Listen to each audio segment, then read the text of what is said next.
Salutations camarades, c'est Rafa. Ça se passe? Moi ça se passe super bien comme d'habitude. Alors aujourd'hui, je vais t'expliquer 3 choses qu'il faut que tu fasses impérativement lors de ta rétention séminale. Si tu ne le fais pas, tu vas littéralement exploser et tu vas craquer. Tu vas retomber dans tes travers et le but de la vidéo et le but lorsque tu appliques cette rétention-là, c'est de ne pas craquer justement pour que tu puisses supprimer définitivement cette addiction. Alors, avant d'attaquer, je te rappelle que ma formation est accessible à partir d'aujourd'hui.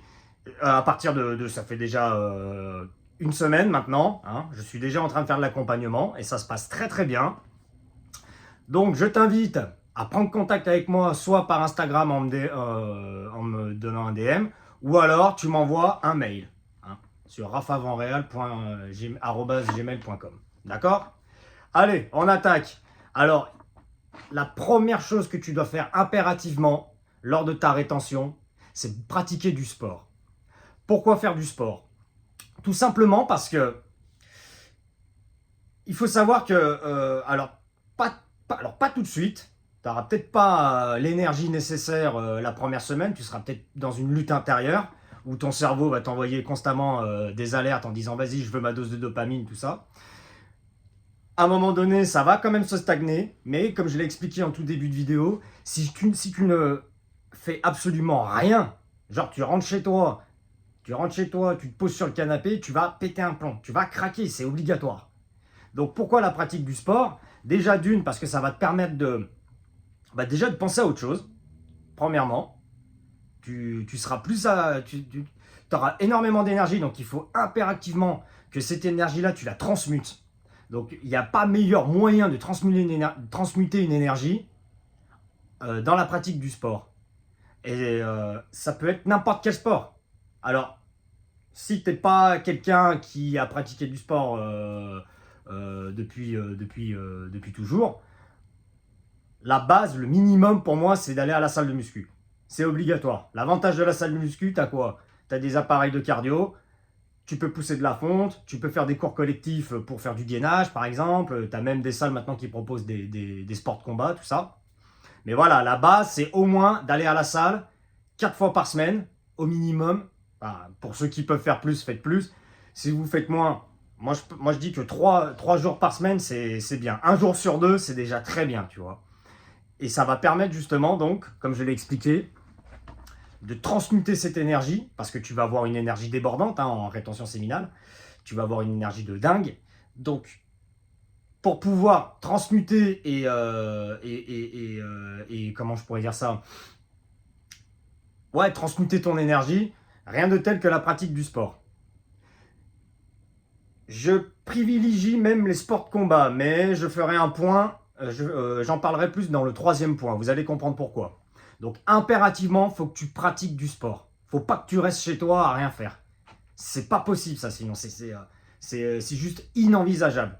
Forcément tu craqueras. C'est évident. Et ça peut être même des petites choses anodines. Si par exemple ton lieu de travail est à moins de 3 km, je t'invite à aller sur ton lieu de travail à pied. Rien que ça, déjà, ça va te permettre d'évacuer, comme je te dis, de transmuter, d'évacuer cette énergie, ce surplus d'énergie. Parce que je te dis, tu vas être une vraie bombe à retardement sinon. Et je veux que tu sois une bombe à retardement dans le positif, donc en transmutant ton énergie. Et le sport, pour ça, ça va t'aider, clairement. Donc ça, c'est la première chose indispensable. La deuxième chose, étant donné que lorsque tu traverses une période de rétention, tu vas voir que ton cerveau va travailler à 200 à l'heure. Tu vas être bien plus concentré, tu auras une meilleure mémoire et rien de tel pour apprendre de nouvelles compétences. Il n'y a rien de tel. Ça peut être des petites compétences anodines, ça peut être ne serait-ce que lire un livre sur le développement personnel par exemple. Ou tu sais pas faire à manger chez toi, bah commence à apprendre des bases de cuisine. C'est des petites choses toutes bêtes, mais le fait d'avoir un meilleur équilibre mental, une meilleure concentration et une meilleure réception des informations, donc une meilleure mémoire, tu seras beaucoup plus réceptif à l'apprentissage. Donc là, je te dis des petites choses, ça peut être même des formations, pour perfectionner ton travail et apprendre, je me répète, d'apprendre de nouvelles compétences. Personnellement, c'est ce que je suis en train de faire. Moi, jamais de ma vie, j'aurais imaginé un jour développer le marketing, apprendre la vente. Ça, c'est pourquoi j'apprends la vente, parce que je commence à développer un business et j'ai besoin d'apprendre des compétences. Et le fait en plus d'avoir une énergie et d'avoir plus confiance en moi, en parallèle en plus parce que je pratique du sport, ça me permet de prendre des très bonnes décisions et de ne plus avoir peur de prendre des décisions. Hein. Je ne vais pas vous dire les montants des formations que j'ai pris l'année dernière. Vous allez perdre vos cheveux, comme moi. Hein. Mais grosso modo, c'est l'équivalent d'un très très très très bon salaire suisse. Hein. J'ai pas de chiffres, j'ai les chiffres en tête. Je veux pas dire ah mais il est fou machin, il prend des formations, c'est un coup, c'est non. Voilà, donc que ce soit dans le marketing, dans le business, l'apprentissage, comment ça s'appelle, comment créer une entreprise et des investissements sur les actions à dividendes. Donc tout ça là, réuni en 4, ça m'a fait un très bon salaire suisse en termes de montant. Et j'ai pas fait ça pour gaspiller de l'argent. Moi, je vois ça comme un investissement sur le long terme. Et ça, c'est des décisions que j'ai prises. Et je suis en rétention séminale pour ça. C'est pour ça que je suis en rétention séminale, pour pouvoir être focus sur mes objectifs. Ça avance très bien, doucement mais sûrement, mais ça avance très bien. Et donc, j'apprends de nouvelles compétences. Et en l'espace d'un an, je suis devenu carrément une autre personne. Quand un chef d'entreprise me parle de son business, je comprends tout ce qu'il me dit. Moi, quand j'entends certaines personnes autour de moi qui veulent vendre une entreprise qu'ils ont montée et que au sein de la même entreprise, il y a des comment ça s'appelle voilà, c'est une entreprise une entreprise de boulangerie où ils veulent vendre tout le matériel à l'intérieur qui sont tels quels alors qu'ils ont plus de 10 ans de vie. Mais un entrepreneur, jamais il va acheter ça. Moi, ça me fait sourire. Tu vois, il y a des choses que je ne maîtrisais pas, ne serait-ce qu'il y a 6 mois en arrière, que maintenant, quand tu m'en parles, c'est complètement logique. Tu vois, là, une fois que j'ai fini ces formations-là, je vais me lancer dans l'apprentissage de la comptabilité. Donc j'ai pris des ouvrages, j'ai demandé conseil à un super ami qui a été mon employeur il y a 6 ans de cela, que je salue, qui m'a conseillé des livres de compta pour un bon livre de comptabilité. Et j'ai en tête aussi d'autres formations. Voilà. Je suis constamment, je veux toujours apprendre, toujours plus. Et quand je ne suis pas dans une période où j'apprends, eh ben, je prends un livre et je bouquine. Donc ça peut être des livres sur le développement personnel, encore une fois. Ça peut être un livre là, dernièrement, le dernier livre que j'ai fini, c'était Influence et manipulation. Excellent livre que je recommande à tout le monde. Hein. Même si j'avais pas nécessairement besoin de ça, parce que j'avais lu d'autres bouquins sur le sujet. Mais c'est une excellente base. Toujours, voilà. Donc il faut que tu apprennes des compétences parce que tu seras réceptif, tu auras une meilleure capacité d'apprentissage, tu auras une meilleure concentration. Et le fait que tu sois en rétention, inconsciemment, tu vas même avoir une meilleure organisation de tes journées parce que tu vas déborder d'énergie. Donc, pratique du sport, apprendre de nouvelles compétences. Et moi, j'ai envie de mettre une troisième chose qu'il faut que tu fasses impérativement. Il faut que tu te trouves un adversaire, voire un ennemi. Je m'explique. Nous, on est des hommes, d'accord ? Et qu'est-ce qui définit un homme ? L'adversité. C'est là où on arrive à se surpasser. Sans adversité, nos vies ne sont... C'est pas intéressant. Je parlais de sport tout à l'heure. En plus de la muscu, je pratique de la boxe anglaise. En plus d'apprendre la dextérité, la vélocité, comment savoir se défendre, donc déjà, sachant que je sais me défendre, bah, quand je marche dans la rue, déjà j'ai confiance en moi, hein. Je sais analyser les situations, quand il faut mettre des coups de pression ou pas, etc. Ça m'a énormément canalisé, parce que je suis quelqu'un d'extrêmement nerveux, très impulsif, donc ça me canalise déjà. Et avec l'énergie que j'ai en ce moment, avec la rétention, c'est un truc de malade. Donc le fait de faire de la boxe en plus de la muscu, bah, déjà ça me pose. Mais en plus, Bon, là, je sors de blessure. Donc, j'ai eu une blessure à l'épaule là pendant 2 mois. J'ai pas pu pratiquer. Mais là, je suis impatient de retourner à la salle parce que juste avant la blessure, le dernier combat que j'ai fait, j'ai pris une volée par un petit gamin très vif, très technique, avec un cardio de fou furieux. Moi, j'étais déjà carbonisé, tu parles, parce que c'est ma première année en boxe. Je reste sur une défaite, ça fait 2 mois que j'attends ma revanche. J'en peux plus là. J'en ai marre là. Voilà. Mais le fait d'avoir un adversaire, ça va te permettre de te surpasser. Et nous, on a besoin de se surpasser. C'est indispensable, c'est primordial. Donc là, je parle d'adversité. Donc là, on va dire que c'est un ennemi que tu choisis, mais c'est quelque chose qui est... ça reste esprit Coubertin. Mais par contre, il y a aussi des ennemis. Pourquoi je te parle d'ennemis? Je vais prendre un exemple. Juste avant ma période de rétention, j'ai eu quelques soucis dans ma vie privée qui concernaient en particulier mon intégrité. On m'a manqué de respect, on a dit des choses sur moi qui étaient totalement fausses et des choses qui auraient pu être très graves avec des accusations très lourdes.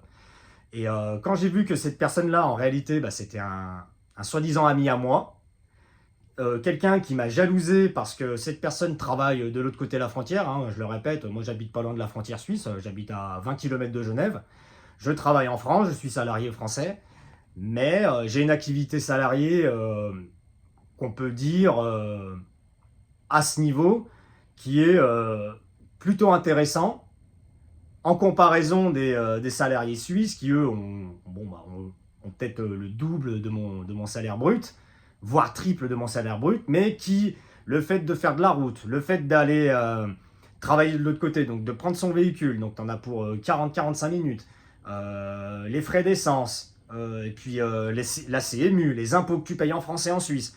Résultat, ton net, enfin, pour les salariés suisses, bon, s'il y a des frontaliers, je pense qu'ils peuvent me confirmer en commentaire, hein. J'ai jamais travaillé, donc je sais pas non plus tout. Mais de ce que je sais, c'est, oui, effectivement, ton salaire net, après, tu t'en sors quand même mieux qu'un salaire français, mais c'est pas non plus l'Eldorado. Hein. Donc quand j'ai sorti mon salaire, chose que j'aurais jamais dû faire avec cette personne-là, mais voilà, il a commencé à me jalouser, il a commencé à dire que de toute façon c'était inutile. Enfin voilà, vraiment, il m'a envoyé des ondes négatives, m'a jalousé, a dit que c'était... Et lorsque j'ai fait une faute, à savoir que j'ai eu une période où je consommais un peu plus d'alcool et que j'ai eu un très mauvais comportement auprès de filles en particulier, et que l'une d'elles m'a fait de la délation sur des mensonges éhontés, et heureusement que l'autre fille, d'ailleurs je la salue énormément parce que cette fille-là a dit des vérités, et heureusement qu'elle était là d'ailleurs. Quand cette personne-là, déjà quand il a su que j'étais comme ça, il s'est permis de me juger, de me prendre de haut, alors que lui, c'est le genre de personne qui, à chaque fois qu'elle sort, il a un comportement exécrable envers tout le monde, il manque de respect à tout le monde, et vu qu'il a une physique de crevette, les gens, ils ont pitié de lui parce qu'ils n'ont pas envie de le taper, le pauvre, comme je te dis, il doit faire 50 kilos tout mouillé, on n'a pas envie de taper un mec comme ça, tu vois. Et donc tout ça pour dire que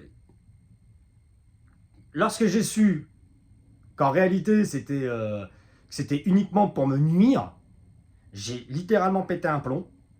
Je l'ai croisé un jour et on va dire qu'on a eu une discussion extrêmement virile. Enfin, lui, il ne l'est pas, mais moi, je peux te dire que il y a tous les Roland quand j'ai grandi en banlieue lyonnaise qui sont remontés, tu vois. Je peux te dire que hein, ça s'est pas passé comme il l'espérait. Hein. Je peux te dire qu'il était tout gentil. Hein. Après, hein, je lui ai mis un coup de pression, il n'était pas prêt, le pélo. Hein. Et tout ça pour dire que les tout premiers temps où je me suis fait une diète, je suis allé à la salle de muscu, je pensais à lui tout le temps. Dès que je poussais de la fonte, je pensais à lui. Dès que je suis en combat de boxe, je pense à lui. Et ça me donne une adrénaline, une énergie supplémentaire qui me permet de tout arracher, tu vois. Et je me dis plus jamais, je veux surtout pas, quand je pense à lui, c'est pour ne surtout pas être comme lui, tu vois. D'où l'intérêt d'avoir un ennemi. Voilà, je dis, il y a eu une période où c'était même obsessionnel. Je dis, je vais tout faire pour ne pas ressembler à ce pauvre type. Et au final, qu'est-ce qui se passe? À force d'appliquer les choses, donc donc rétention, en pratiquant du sport régulièrement. Bon, je fais attention à ma diète, mais je ferai une vidéo explicative, d'où l'importance de faire une diète, lors de la rétention séminale aussi. lors du nofap ou lors de l'arrêt des contenus pornographiques ou des réseaux sociaux qui t'amènent à regarder du contenu porno. Je ferai une vidéo sur la diète, je répète. Mais là, voilà, le fait d'appliquer donc du sport, de faire d'apprendre de nouvelles compétences et d'avoir un ennemi, ça m'a permis d'avoir une raison supplémentaire pour pouvoir me surpasser. Et grâce à ça, j'en suis arrivé au point où maintenant, j'ai fait des vidéos à vous partager tout ce que j'ai vécu. Et ça me fait plaisir de vous partager tout ça. Parce que le but, comme je l'explique, c'est que maintenant, je sais quel est mon but dans la vie. Mon but, c'est de pouvoir aider les personnes en situation d'addiction. Et je propose une formation sur 3 mois, et un accompagnement, pardon, sur 3 mois, où on applique des méthodes de point par point qui va permettre de te sortir de cette affliction. Hein. Ok ?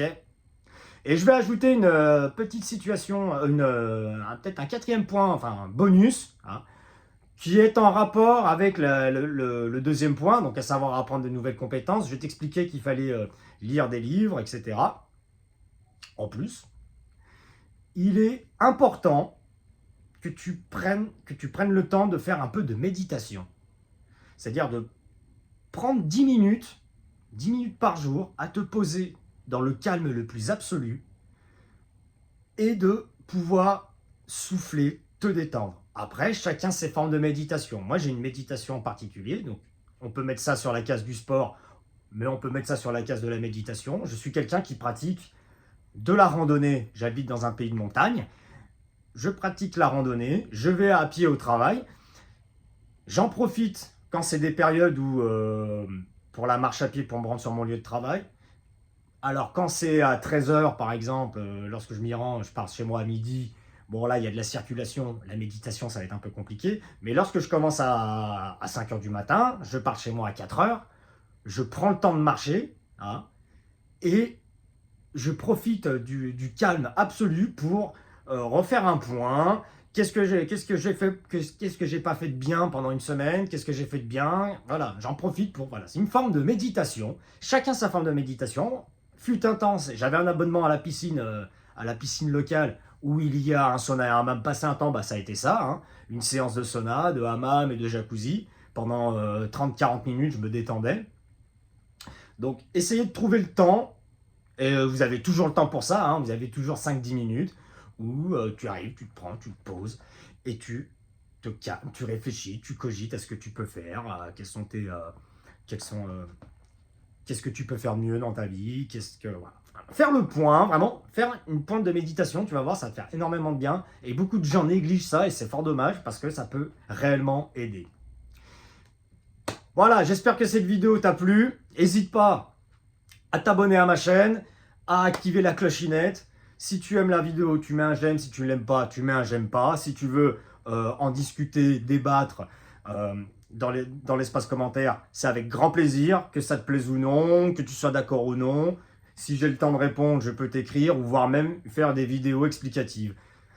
Voilà, c'est tout. C'était Rafa aux commandes et moi je te dis hasta luego.